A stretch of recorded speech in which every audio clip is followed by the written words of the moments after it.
My name's Andrew Northover and I graduated Lavala in 2006, and I had the absolute pleasure of being taught by Mark Judd, who I believe has engaged me and a lot of other people to create these videos to help inspire his future students on what to expect from a STEM-based career, I guess.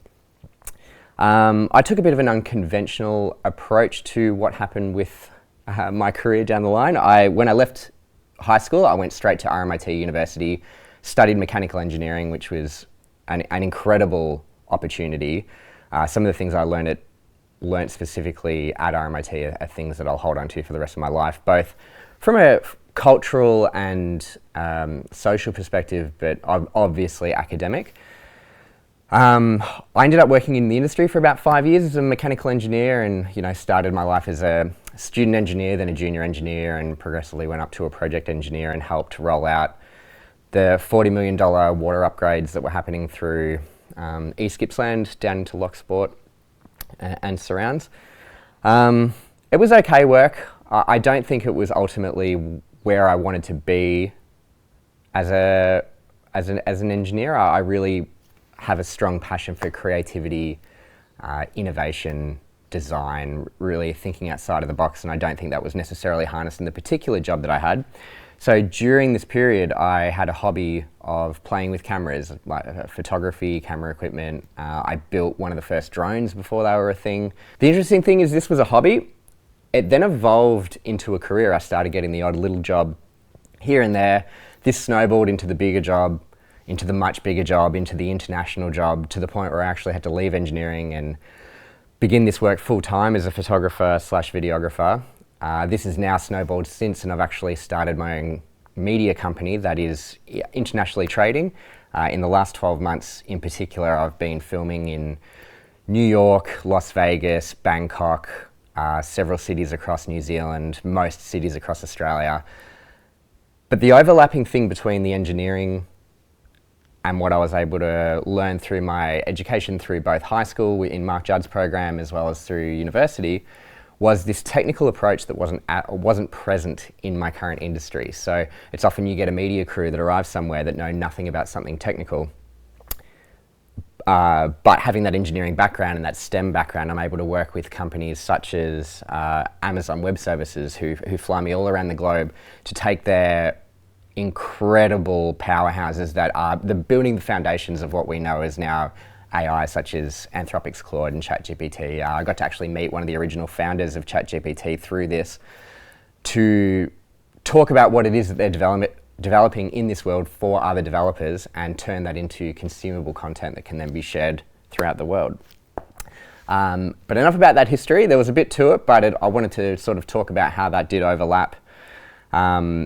Mark has provided a bunch of questions that he'd like me to ask. I do have them on my phone. So he's asked what a typical day looks like for me now, and this is an interesting one. I live in the mountains in Gippsland still, but I almost exclusively work through the major cities across Australia and the world. So I usually work roughly every 2 weeks. I pack my car full of all my camera equipment, go to the airport, meet with these clients all over the world, find out the technical detail of what it is that they're trying to share with the world, and condense this down into a communication methodology that appeals to the particular audience that they're looking for. This is something that I think I mentioned before, but it's very absent in media, being able to take these highly complex scientific-based discussion points, or in this case computer science and AI, and turn that into stuff that the consumer can understand. So I'm very rarely at home. I've got roots all over the globe at the moment, and I'm just genuinely pinching myself every day.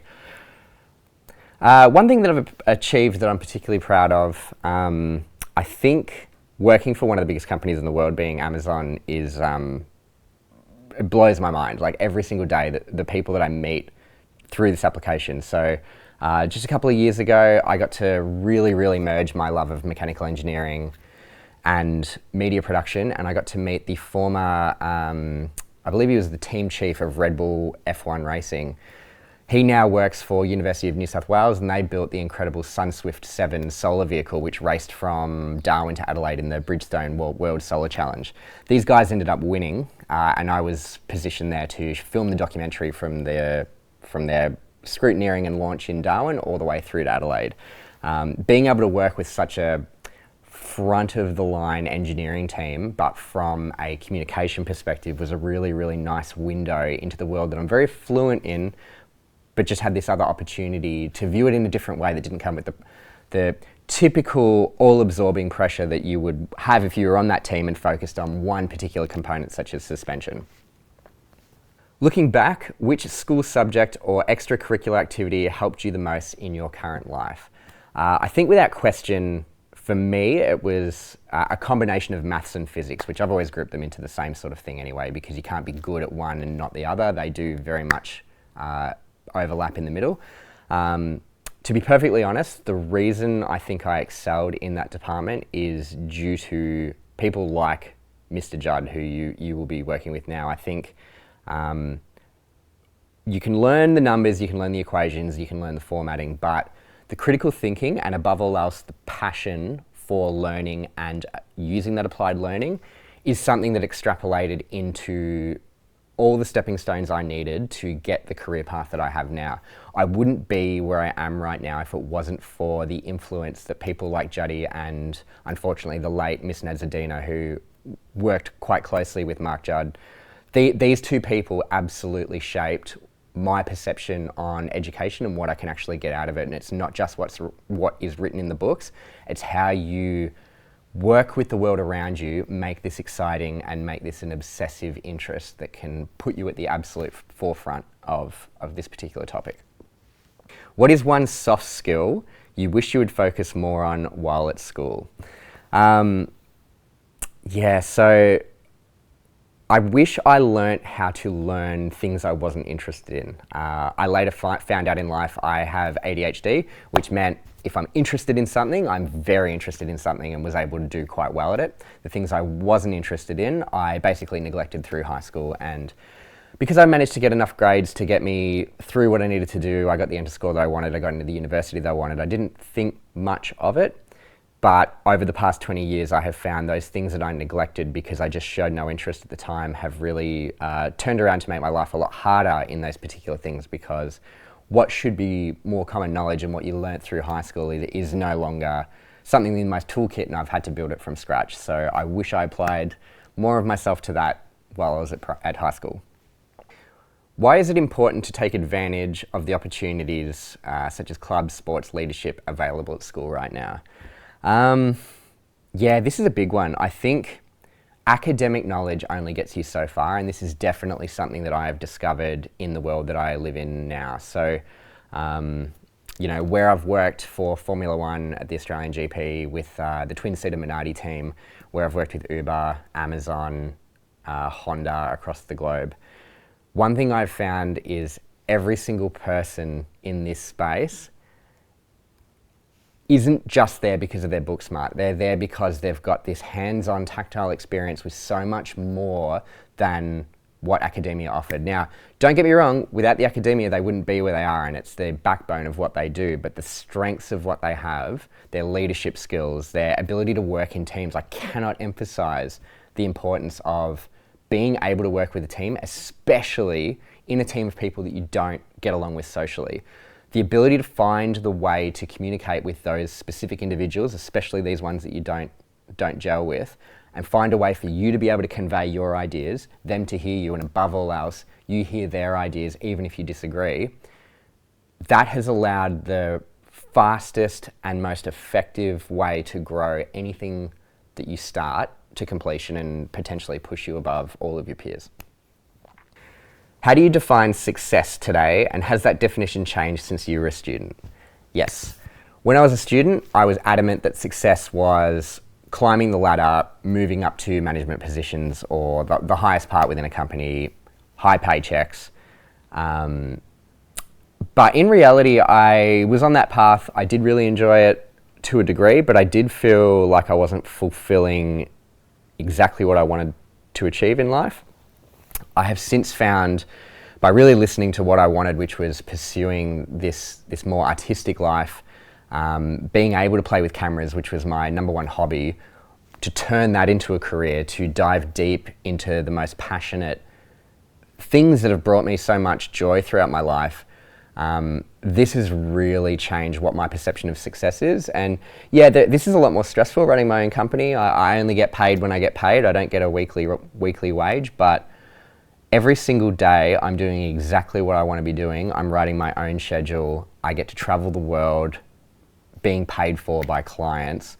I get to meet incredible people like the original founders of ChatGPT, Formula One drivers and bosses. I get to see amazing things like Uber when they launched their original e-scooter product to market in New Zealand. I filmed the ad campaign for that. This was before Lime scooters or Neuron or anything existed. These were one of the first electric vehicles available for the general public that came out. I found that pursuing exactly what I want to be doing, whilst not neglecting education, but really using it to strengthen what it was that I was doing, has put me in a position that I deem successful. And the last one, what is your golden rule for doing your personal best when things get difficult?